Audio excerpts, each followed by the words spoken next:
అయితే మీరు ఏదైతే కలలు కన్నారో, మీరు అనుకున్న కలకు అనుగుణంగా తెలంగాణ వచ్చిందని మీరు భావిస్తున్నారా? అంటే కేసీఆర్ కన్నా ముందు మీరు ఉద్యమాన్ని స్థాపించడం గాని, ఉద్యమాన్ని స్టార్ట్ కావడానికి మీరు గాని, గాదే అన్నయ్య గారు గాని, లేదా పాషం యాదగిరి సార్ గాని వీళ్ళందరూ కూడా కలిసికట్టుగా అప్పుడు స్టార్ట్ చేశారు. కానీ రాను రాను వీళ్ళంతా కూడా ఫేమ్‌లోకి నుంచి తప్పిపోయారు.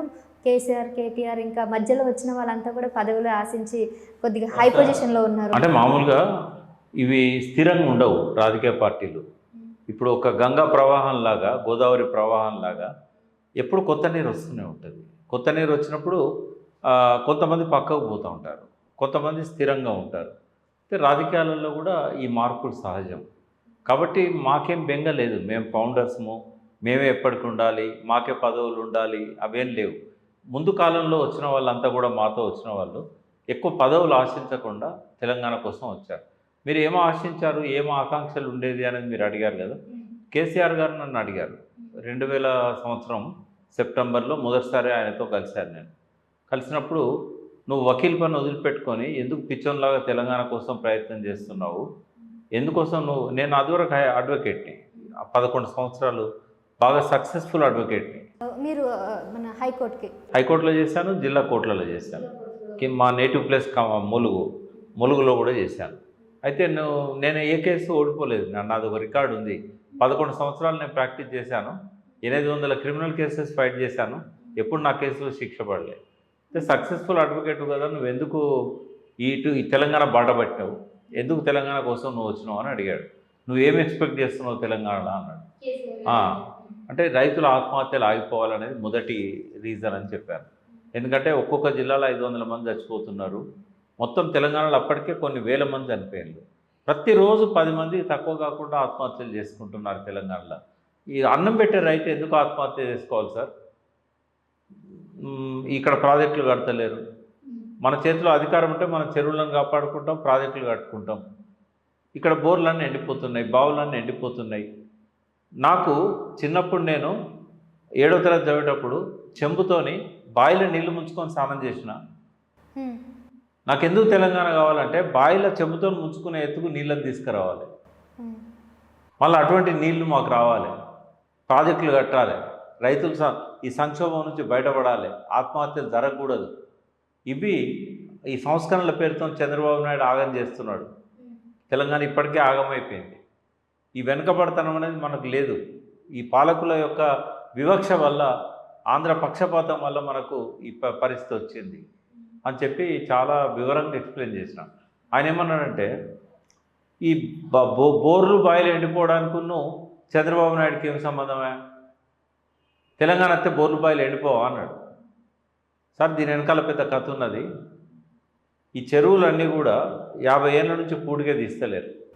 పూడిగా తీయకపోయే వరకు కప్పుల్లాగా ఉండాల్సిన చెరువులన్నీ సాసర్లలాగా అయిపోయినాయి. మట్టి అంతా వేరకపోయింది, ప్లాస్టర్ వేసినట్టు అయింది. భూగర్భ జలాలు రీఛార్జ్ అయితే లేవు. ఉన్న నీళ్ళన్నీ వాడుకున్నాం. బాయిలు ఎండిపోయాక బోర్లు వేసుకున్నాం, బోర్లలో నీళ్ళన్నీ తీసేసుకున్నాం. బ్యాంకులో డబ్బులు వేస్తుంటే తీస్తుంటే బ్యాలెన్స్ ఉంటుంది, కానీ మనం రీఛార్జ్ చేస్తలేం కదా, నీళ్ళు లోపలికే పోతలేవా. కాబట్టి చెరువులలో పుట్టుగా దిద్దామంటేనో చంద్రబాబు నాయుడు ఒప్పుకోడు. అంటే వర్షం పడితే మీరు అన్నట్టు ఆ వర్షం నీళ్ళు కిందికి వెళ్ళి ఆ తర్వాత కిందికి పోతే మంచిదే, నీళ్ళు వస్తాయి. కానీ మధ్యలో పూటిగా నిండుతుంది. పూటిగా నిండితే సిమెంట్ ప్లాస్టర్ వేసినట్టు అవుతాయి. అదే ఇప్పుడు కప్పులాగా ఉండాల్సిన, లోతుగా ఉండాల్సిన చెరువులు సాసర్లలాగా అయిపోయినాయి, మట్టి పేరుకపోయింది. కాబట్టి అంటే మరి దీనికి నీది సహజంగా జరిగేదే కదా అన్నాడు. సహజంగా జరుగుతలేదు సార్, పూటిగా తీత్తలేరు, కావాలని తీత్తలేరు అంటే వాళ్ళకేం లాభం అన్నాడు. అంటే పూటిగా తీయకపోతే మనది గొలుసు చెరువులు కదా, ఒక చెరువులో వర్షం పడంగానే చెరువు దిగుతుంది నిండిపోయి, ఆ కింది చెరువు మళ్ళీ దీని నీళ్ళని పోతే అది దిగుతుంది. అట్లా వరుసగా చెరువులన్నీ దెక్కుంటూ పోతాయి. ఒక చెరువు దిగితే గలగల గోదావరి తరలిపోతుంటుంది, బిరబిరా కృష్ణమ్మ పరుగులు ఎడుతూ ఉంటుంది. ఇక్కడ పడ్డ వర్షపు నీళ్ళు కోస్తాలో రాజమండ్రి దగ్గర పంటలు పండించడానికి వాడుకుంటారు. వాళ్ళకి ఎర్లీ రెయిన్స్ రావు. వాళ్ళదేమో మన ఈశాన్య ఋతుపవనాలు, నైరుతి ఋతుపవనాలు రెండు ఉంటాయి. మనకు నైరుతి ఋతుపవనాలు, వాళ్ళకి ఈశాన్య ఋతుపవనాలు. కొంత నైరుతి ఋతుపవనాలు ఉంటాయి కృష్ణా గోదావరి జిల్లాలో. కానీ వర్షం నీళ్ళతోనే పంటలు పండేంత కాదు. వాళ్ళకి ఏంటంటే అక్కడ కుంటల చెరువులు తక్కువ. ఆడ నది ద్వారానే ప్రకాశం బ్యారేజ్, ధవళేశ్వరం బ్యారేజ్, వాటి కింద కాలువల కింద 25-26 లక్షల ఎకరాల పంటలు. కాబట్టి వాళ్ళకు నీళ్ళు ఎప్పుడొస్తాయి గోదావరి కృష్ణాల, అక్టోబర్, సెప్టెంబర్, అక్టోబర్లో వస్తాయి. పైన ప్రాజెక్టులను నిండాలి, వాడు ఆల్మట్టి తలుపులు తెరవాలి, ఈడ పైన గోదావరిలో పైన డ్యామ్ల తలుపులు తీయాలి. కాబట్టి వాళ్ళు మన దగ్గర పడ్డ వర్షం నీళ్ళ కోసం మన కుంటలను, చెరువులను అన్నింటినీ కూడా పండబెట్టింది సార్. అక్కడనే ముంగిళ్ళ మురిపాలు ఉంటాయి, మన ముంగిళ్ళలో శవాలు ఉంటాయి. కాబట్టి ఇదంతా కుట్ర. మా చేతికి అందే ఎత్తున నీళ్ళు రావాలంటే అధికారం మనది ఉండాలి. ఆ సమైక్య రాష్ట్రంలో ఎప్పుడూ అధికారం మనకు ఉండనియరు. ముఖ్యమంత్రి అయినా కూడా కాలు బట్టి గుంజుతారు. మొత్తం తెలంగాణ, ఆంధ్రప్రదేశ్లో 57 సంవత్సరాలు ఉన్నది. తెలంగాణ ముఖ్యమంత్రులుగా పరిపాలించింది 6 సంవత్సరాల 4 నెలల 13 రోజులు. అందులో కూడా 5 ఏళ్ళు ఎవరు పరిపాలన చేయలేదు, 3 ఏళ్ళు కూడా ఎవరు పరిపాలన చేయలేదు. చెన్నారెడ్డి 2 సార్లు ముఖ్యమంత్రి అయి కూడా 5 ఏళ్ళు పరిపాలన చేయలేదు, 3 ఏళ్ళకు దించేశారు. పివి నరసింహారావును 13 నెలలకు దించేశారు. కాబట్టి ఈ తెలంగాణ వస్తే తప్ప మన దరిద్రం పోస్తారని చెప్పారు. సో అట్లా చాలా విషయాల మీద ఆయనకు మాకు చర్చలు జరుగుతుంది. కేసీఆర్ గారు తర్వాత ఇంకొక కారణం ఏంటంటే, ఈ ఒక్కొక్క సంవత్సరం దాదాపు 1000 మందిని చంపేసేవాడు చంద్రబాబు నాయుడు. ఎందుకని? నక్సలైట్ల పేరు మీద. నక్సలైట్ల పేరు మీద ప్రశ్నిస్తే చాలు నక్సలైట్ అని ముద్రేసి చంపేసేవాడు. అయితే ఈ మీరు అప్పుడు ఉద్యమం కూడా స్టార్ట్ చేసింది అగేన్స్ట్గా టీడీపీ పార్టీ మీదనా, అంటే చంద్రబాబు మీద ఆకృషతని పార్టీ స్థాపించారు కానీ ఆడ చంద్రబాబు ఉండని, రాజశేఖర రెడ్డి ఉండని, ఇంకోడు ఉండని, తెలంగాణ విడిపోతే తప్ప ఈ రక్తపాతం ఆగదు. నక్సలైట్ ఉద్యమం పుట్టిందే తెలంగాణ ఉద్యమాన్ని అణిచేసిన తర్వాత. 69లో తెలంగాణ ఉద్యమంలో పాల్గొన్న వాళ్ళను బుల్లెట్లకు బలి చేశారు. వాళ్ళంతా కూడా నక్సలైట్లు అని చెప్పి 369 మంది అప్పుడు ఉద్యమంలో చనిపోయారు. మీరు పుట్టలే కదా, అప్పటి విషయాలు తెలుసుకోవాలి.